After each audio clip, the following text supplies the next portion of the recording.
بے شک تمام تعریفیں اللہ کے لیے ہیں، ہم اس کی تعریف بیان کرتے ہیں، اس سے مدد، مغفرت اور ہدایت طلب کرتے ہیں۔ ہم اپنے نفس اور برے اعمال سے اللہ کی پناہ چاہتے ہیں۔ جسے وہ ہدایت دے اسے کوئی گمراہ نہیں کر سکتا، اور جسے وہ گمراہ کر دے اسے کوئی ہدایت نہیں دے سکتا۔ میں گواہی دیتا ہوں کہ اللہ کے علاوہ کوئی معبود برحق نہیں، وہ تنہا ہے، اس کا کوئی شریک نہیں، اور میں گواہی دیتا ہوں کہ محمد صلی اللہ علیہ وسلم اس کے بندے اور رسول ہیں۔ بے شمار درود و سلام نازل ہوں ان پر، ان کی آل پر اور صحابہ کرام پر۔ اے مسلمانوں، اللہ کی وصیت کو لازم پکڑو، یعنی اللہ سے ڈرو خلوت و جلوت میں، تاکہ تم دنیا و آخرت میں کامیاب ہو جاؤ۔ اے لوگو، اللہ سے ڈرو اور نیک اعمال کرو، وہ تمہارے گناہوں کو بخش دے گا، اور جو شخص اللہ اور اس کے رسول کی اطاعت کرے گا وہ کامیاب ہو جائے گا۔ مسلمانوں، شریعت اسلامیہ کے اغراض و مقاصد میں یہ داخل ہے کہ اس کائنات کو ہر اس چیز سے آباد کیا جائے جو انسانیت کے لیے نفع بخش ہو، جس میں سماج اور افراد کے شخصی اور عوامی مفادات مضمر ہوں، اور جو لوگوں سے فساد و بگاڑ کو روکنے میں معاون ہو۔ اس لیے ضرورت اس بات کی متقاضی ہے کہ بعض ایسی ذمہ داریوں کے بارے میں یاد دہانی کرائی جائے جن کا تعلق معاشرے اور افراد کی زندگی کے مصالح و مفادات سے ہے، اور یہ ذمہ داریاں ان لوگوں سے متعلق ہیں جو معاشرے کے مصالح کی تکمیل کے لیے سرکاری یا پرائیویٹ سیکٹر میں برسر روزگار ہیں۔ کیونکہ ان ذمہ داریوں میں کمی و کوتاہی تعمیر و ترقی کی راہ میں رکاوٹ ہے، ہم اس گفتگو کو چند نکات کی روشنی میں رکھنا چاہتے ہیں۔ پہلا نقطہ، سرکاری یا غیر سرکاری ہر ملازم کو چاہیے کہ وہ اپنے دل میں اللہ کے سامنے اپنی جواب دہی کا احساس تازہ رکھے، اور یہ جان لے کہ وہ اللہ کے سامنے بہت بڑی امانت کا ذمہ دار ہے، پھر اپنے حاکم کے سامنے، پھر پورے سماج کے سامنے۔ نبی صلی اللہ علیہ وسلم نے فرمایا، تم میں سے ہر شخص ذمہ دار ہے اور ہر شخص اپنی رعیت کے بارے جواب دہ ہے، متفق علیہ۔ لہذا اے ملازم، یاد رکھو کہ تمہیں اللہ کے سامنے کھڑا ہو کر جواب دینا ہے، اور مسلمانوں کے سلسلے میں اللہ سے ڈرو، اور یہ جان لو کہ جہاں عہدہ اور منصب میں تمہارے لیے لذت کا سامان ہے، وہیں پر اس کی ذمہ داریاں بھی بہت عظیم ہیں، جیسا کہ نبی صلی اللہ علیہ وسلم نے ہمیں اس سے آگاہ کیا ہے۔ جب ابو ذر نے آپ صلی اللہ علیہ وسلم سے عرض کیا کہ آپ ہمیں کسی جگہ کی عمارت یا ولایت پر مامور نہیں کریں گے، تو آپ نے فرمایا، اے ابو ذر، بے شک تم ایک ناتواں انسان ہو، اور یہ ایک امانت ہے، اور بروز قیامت رسوائی اور ندامت کا باعث ہے، سوائے ایسے آدمی کے لیے جو بطور استحقاق اس کو حاصل کیا ہو اور اپنی ذمہ داری کو اچھی طرح سے ادا کیا ہو۔ مسلم۔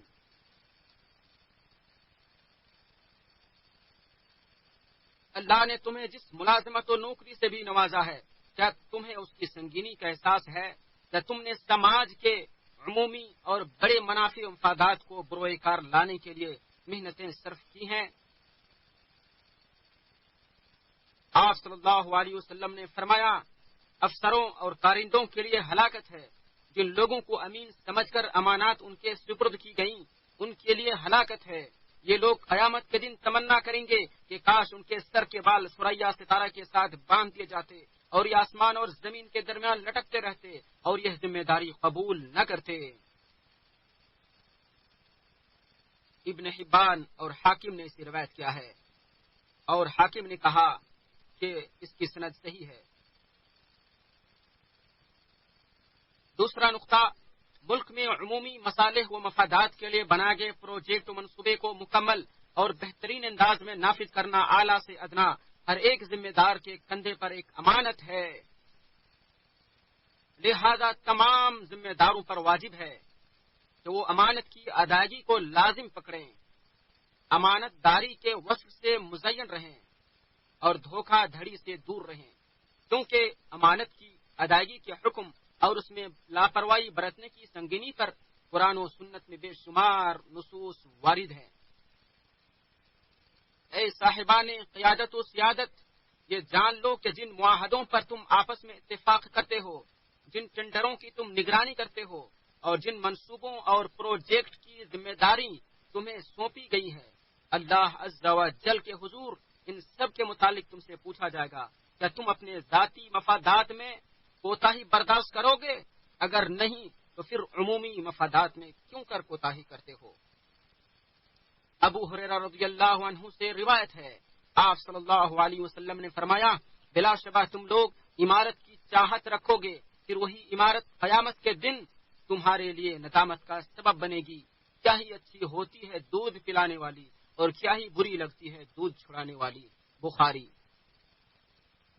یہ جان لو کہ مسلمانوں کے اموال اور ان کے پروجیکٹ اور منصوبوں میں کوتاہی برتنا اللہ کے نزدیک انتہائی مہلک امور میں سے ہے، جیسا کہ آپ صلی اللہ علیہ وسلم نے ارشاد فرمایا، بلا شبہ کچھ لوگ اللہ کے مال میں ناحق تصرف کرتے ہیں، چنانچہ قیامت کے دن ایسے لوگوں کا ٹھکانہ جہنم ہے۔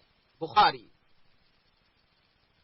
ایک مسلمان اس فانی دنیا کے بدلے میں اس عظیم سزا کو کیسے پسند کر سکتا ہے؟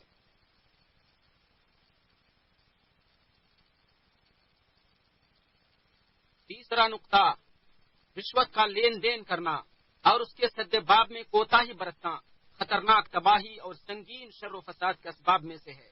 یہ وہ گھنونا جرم ہے جو حق کو باطل اور باطل کو حق بنا دیتا ہے، اور جو ذمہ دار کو اس بات پر آمادہ کر دیتا ہے کہ وہ رشوت دینے والے کے ایسے برے مقاصد اور فاسد اہداف کی تکمیل کرے جو عوامی مفادات کے خلاف ہوتے ہیں۔ یہ وہ حرام اور خبیث مال ہے جس کے لینے دینے پر اللہ تعالی نے بنی اسرائیل کی مذمت بیان کی ہے۔ یہ رشوت خوری انسان پر لعنت نازل ہونے کا سبب ہے، جیسا کہ حضرت عبداللہ بن عمرو سے روایت ہے کہ نبی اکرم صلی اللہ علیہ وسلم نے ارشاد فرمایا، رشوت لینے والے اور دینے والے دونوں پر اللہ کی لعنت برستی ہے۔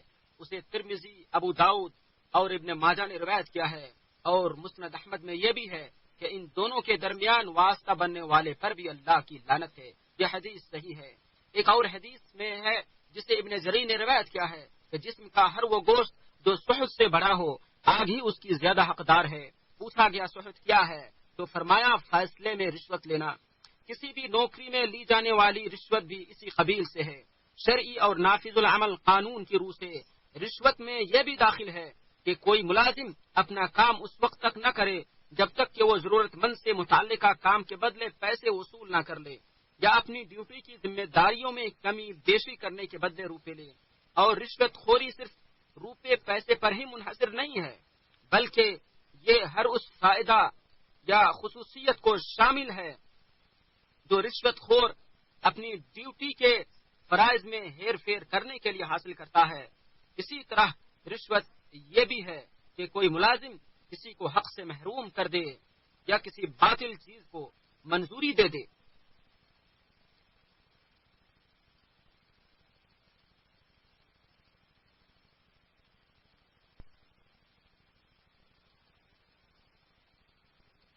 لہذا ہر ذمہ دار پر، بلکہ پورے سماج پر، خصوصاً میڈیا پر واجب ہے کہ اس گھناؤنے جرم کے خلاف اٹھ کھڑے ہوں، رشوت خور کی تشہیر کر کے اسے رسوا کریں اور اس کو ایسی سزا دیں کہ وہ اس فعل سے باز آ جائے۔ ارشاد باری تعالی ہے، بھلا ان کے مشائخ اور علماء انہیں گناہ کی باتوں اور حرام کھانے سے کیوں نہیں منع کرتے؟ بلا شبہ وہ بھی برا کرتے ہیں۔ مائدہ 63۔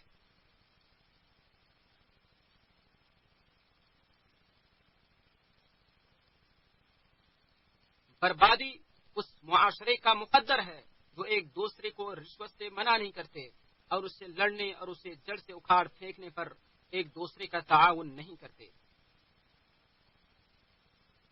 چوتھا نقطہ، عہدے اور منصب کو ذاتی مفادات کے لیے استعمال کرنا اور عوامی پیسوں میں گھوٹالہ کرنا ایک سنگین جرم اور کھلا گناہ ہے۔ ارشاد باری تعالی ہے، اور جو شخص خیانت کرے گا وہ قیامت کے دن اسی خیانت کردہ چیز سمیت حاضر ہو جائے گا۔ آل عمران 161۔ اور فرمان نبوی ہے، تم میں سے جسے ہم کسی کام کی ذمہ داری سونپیں، پھر وہ ہم سے ایک سوئی یا اس سے بھی کوئی کم تر چیز چھپائے تو وہ خیانت ہوگی، جسے لے کر وہ قیامت کے دن حاضر ہوگا۔ یہ سن کر ایک سانولے رنگ کے انصاری، جنہیں گویا میں اب بھی دیکھ رہا ہوں، کھڑے ہو کر کہنے لگے، یا رسول اللہ، آپ نے مجھے جو کام سونپا تھا اس سے مجھے مستعفی ہونے کی اجازت دے دیجیے۔ آپ نے پوچھا کہ تمہیں کیا ہو گیا؟ اس نے جواب دیا، میں نے آپ کو ایسے فرماتے ہوئے جو سن لیا ہے۔ تو آپ نے فرمایا، ہاں، میں اب اسے پھر کہتا ہوں کہ جسے ہم کسی کام کی ذمہ داری سونپیں وہ کم یا زیادہ سب کچھ لے کر آئے، جو اسے دیا جائے وہ لے لے، اور جس سے منع کر دیا جائے اس سے رک جائے۔ مسلم۔ اور ایک موقع سے آپ نے فرمایا، ہم جس کو کسی کام کی ذمہ داری سونپیں اور ہم اس کی کچھ روزی تنخواہ مقرر کر دیں، پھر وہ اپنے مقررہ حصے سے جو زیادہ لے وہ مال غنیمت میں خیانت ہے۔ ابو داؤد، اور اس کی سند صحیح ہے۔ کیا اس کے بعد بھی کوئی پیغام اور کوئی بیان اس سے زیادہ واضح اور فصیح ہو سکتا ہے؟ رسول اللہ صلی اللہ علیہ وسلم نے اس سے ڈراتے ہوئے ایک مرتبہ فرمایا تھا، جب اللہ روز قیامت اگلوں اور پچھلوں کو جمع کرے گا، ہر عہد شکن کے لیے ایک جھنڈا بلند کیا جائے گا اور کہا جائے گا کہ فلاں ابن فلان کی عہد شکنی کا نشان ہے۔ بخاری و مسلم۔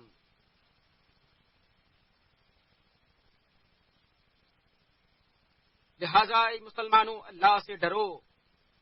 پانچواں نقطہ، ہر ملازم پر فرض ہے کہ وہ مسلمانوں کے بارے میں اللہ سے ڈرے، ان پر سختی نہ کرے اور سماج کے مفادات کے حصول کے لیے حاکم کی طرف سے بنائے گئے نظام کے مطابق ان کے معاملات میں آسانی پیدا کرے۔ اللہ رب العالمین نے حضرت موسیٰ علیہ السلام کا تذکرہ کرتے ہوئے ارشاد فرمایا، اور موسیٰ نے اپنے بھائی ہارون سے کہا کہ میری قوم میں میرے جانشین رہو اور اصلاح کرتے رہو اور مفسدوں کی راہ پر مت چلو۔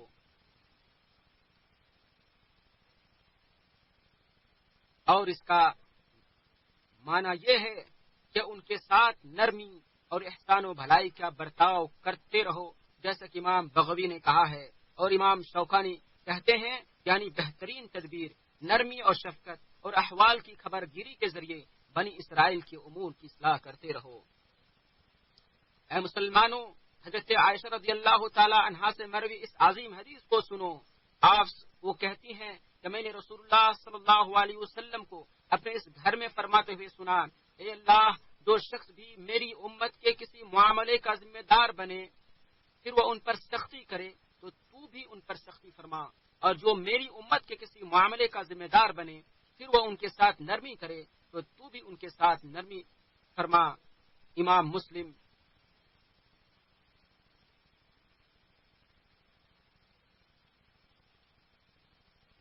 چھٹا نقطہ، اے عوامی پروجیکٹوں میں کام کی باغ ڈور سنبھالنے والی کمپنیوں کے مالکان، تم سب اللہ کے سامنے جواب دہ ہو ہر اس کام اور پروجیکٹ کے سلسلے میں جس کی ذمہ داری تم لیتے ہو، اور عنقریب ایک دن آئے گا جب تم اپنی کوتاہی پر ندامت کے آنسو بہاؤ گے۔ کیونکہ سخت ترین حرام کاموں میں سے یہ ہے کہ کسی عوامی پروجیکٹ کو حاصل کرنے کے لیے جس کی فنڈنگ بیت المال سے کی جانی ہو، اس کا ٹینڈر پاس کرتے وقت کمپنیوں کی طرف سے حد سے زیادہ قیمتیں پیش کی جائیں اور پھر مبالغہ آمیز قیمتوں میں مقابلہ آرائی ہونے لگے، صرف اس وجہ سے کہ پروجیکٹ عوامی مصلحت سے جڑا ہوا ہے۔ یہ تمام مسلمانوں کے ساتھ بہت بڑا ظلم ہے، یہ تمام مسلمانوں کے ساتھ بہت بڑا ظلم ہے۔ بروز قیامت مسلمان اس کے حقدار ہوں گے، اور ایسے عمل کو شرعی نصوص حرام ٹھہراتی ہیں، اور عام قوانین کے مقاصد کے بھی یہ خلاف ہے۔ اور اس سے بھی بدترین امر یہ ہے کہ پروجیکٹ اور منصوبوں کو دھوکہ دہی، جال سازی اور جھوٹ کے ذریعے انجام دیا جائے۔ نبی صلی اللہ علیہ وسلم کا ارشاد ہے، جو ہمیں دھوکہ دے وہ ہم میں سے نہیں۔ مسلم۔ کمپنی والوں، نبی صلی اللہ علیہ وسلم کو وہ فرمان یاد رکھو جس میں آپ نے فرمایا، سب سے پہلے انسان کے جسم میں اس کا پیٹ سڑتا ہے، بس جو کوئی طاقت رکھتا ہو کہ پاک و حلال کے سوا اور کچھ نہ کھائے تو اسے ایسا ہی کرنا چاہیے۔ بخاری۔ بڑے ظلم میں سے یہ بھی ہے کہ عوامی منصوبوں کے نفاذ میں تاخیر کی جائے اور مسلمانوں کے مفادات اور ان کے فائدے کی چیزوں کو ان کے حوالے کرنے میں ٹال مٹول کیا جائے۔ نبی کریم صلی اللہ علیہ وسلم کا ارشاد ہے، مالدار آدمی کا قرض کی ادائیگی میں ٹال مٹول کرنا ظلم ہے۔ مالدار آدمی کا قرض کی ادائیگی میں ٹال مٹول کرنا ظلم ہے۔ آخری نقطہ، حاکم وقت نے جن نگراں اداروں کو یہ ذمہ داری سونپ رکھی ہے ان پر فرض ہے کہ وہ اللہ سے ڈریں، ہر چھوٹے بڑے کام کی ہر ممکن نگرانی کریں اور ہر ذمہ دار ادارے کا تمام پروجیکٹ میں انتہائی دقت کے ساتھ محاسبہ کریں اور اس میں تحقیق و تفتیش اور پوچھ تاچھ کے تمام پہلوؤں کو سامنے رکھیں جو حقائق سے پردہ اٹھانے، غلطیوں، کمیوں اور بدعنوانیوں کو ظاہر کرنے میں مددگار ثابت ہوں۔ نبی صلی اللہ علیہ وسلم نے ابن لطبیہ نامی شخص کا محاسبہ کیا جب وہ زکوٰۃ وصول کر کے واپس آیا اور کہنے لگا یہ مال تمہارے لیے ہے اور یہ مجھے ہدیہ تحفہ دیا گیا ہے۔ یہ سن کر نبی صلی اللہ علیہ وسلم منبر پر کھڑے ہوئے، اللہ کی حمد و ثنا بیان کی، پھر فرمایا اس عامل کا کیا حال ہوگا جسے ہم تحصیل کے لیے بھیجتے ہیں، پھر وہ آتا ہے اور کہتا ہے یہ مال تمہارے لیے ہے اور یہ ہدیہ ہے جو مجھے دیا گیا ہے۔ وہ اپنے باپ یا اپنی ماں کے گھر کیوں نہ بیٹھا رہا اور وہ دیکھتا کہ آیا اسے ہدیہ تحفہ ملتا ہے یا نہیں۔ بخاری و مسلم۔ اور بعض روایت میں آیا ہے کہ آپ نے اس شخص کا محاسبہ بھی کیا۔ اللہ اکبر، یہ نبی اکرم صلی اللہ علیہ وسلم کی سنت ہے اور ان کے بعد ہدایت یافتہ خلفاء کی سنت ہے۔ تمہیں یہ نام نہاد ترقی یافتہ تہذیب و ثقافت کے اصول و مبادی میں کہاں سے مل سکتی ہے؟ اللہ صحابہ کرام سے راضی ہو جائے۔ اللہ تعالیٰ میرے اور آپ سب کے لیے قرآن کریم کو بابرکت بنائے اور اس میں موجود ذکر و آیات سے نفع پہنچائے۔ یہ بات کہتے ہوئے میں اللہ سے اپنے لیے، آپ سب کے لیے اور بقیہ تمام مسلمانوں کے لیے ہر ایک گناہ سے مغفرت طلب کرتا ہوں۔ آپ بھی اس سے مغفرت طلب کریں، بے شک وہ بڑا معاف کرنے والا اور رحم کرنے والا ہے۔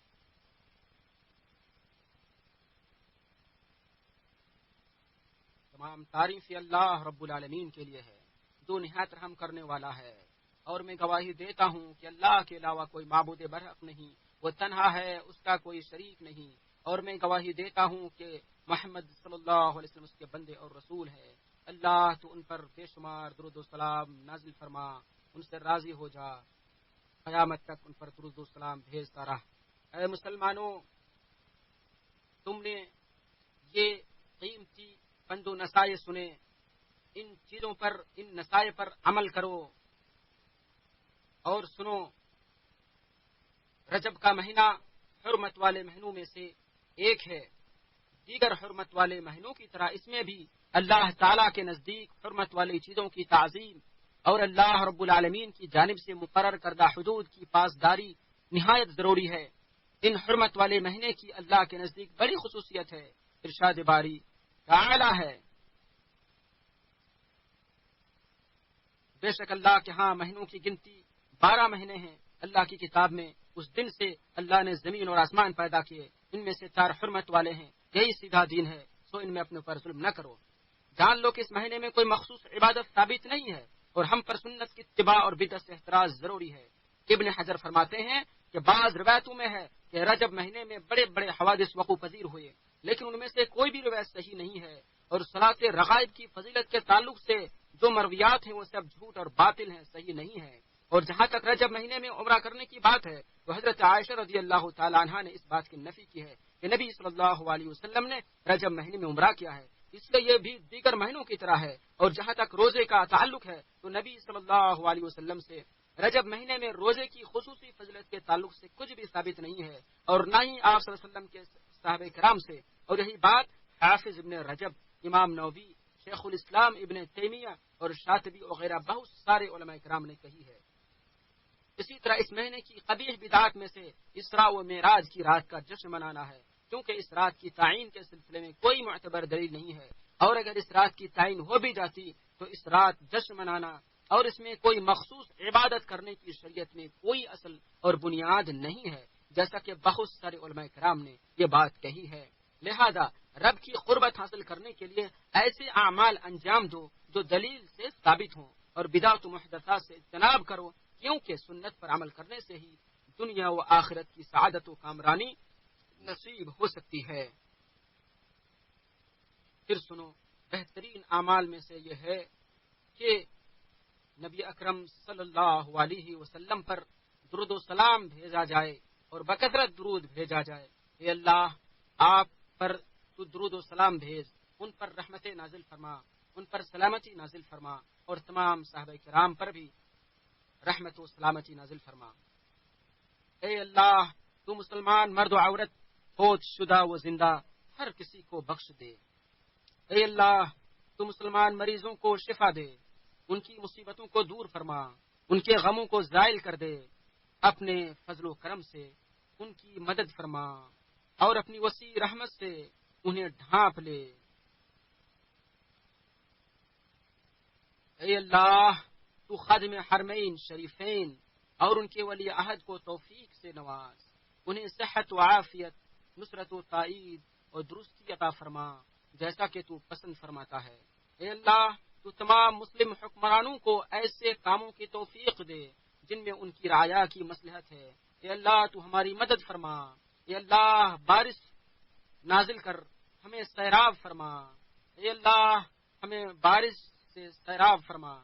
اے اللہ ہمیں بارش سے سیراب فرما، ایسی بارش جو ہمارے لیے نفع بخش ہو، جو جلد آنے والی ہو، تاخیر سے نہ آنے والی ہو۔ اے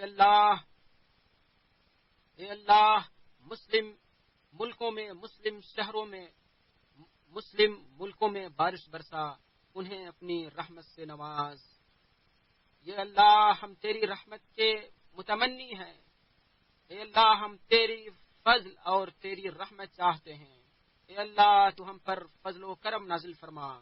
اے اللہ تو ہمیں بارش سے نواز۔ یا اللہ ہم پر بارش نازل فرما۔ اے اللہ ہم پر بارش نازل فرما۔ یا اللہ مسلمانوں کے ملکوں کو بارش سے سیراب فرما۔ اے اللہ تیری ذات پاک ہے، تمام عیوب سے پاک ہے جن سے کفار متصف کرتے ہیں۔ صلی اللہ علیہ وسلم۔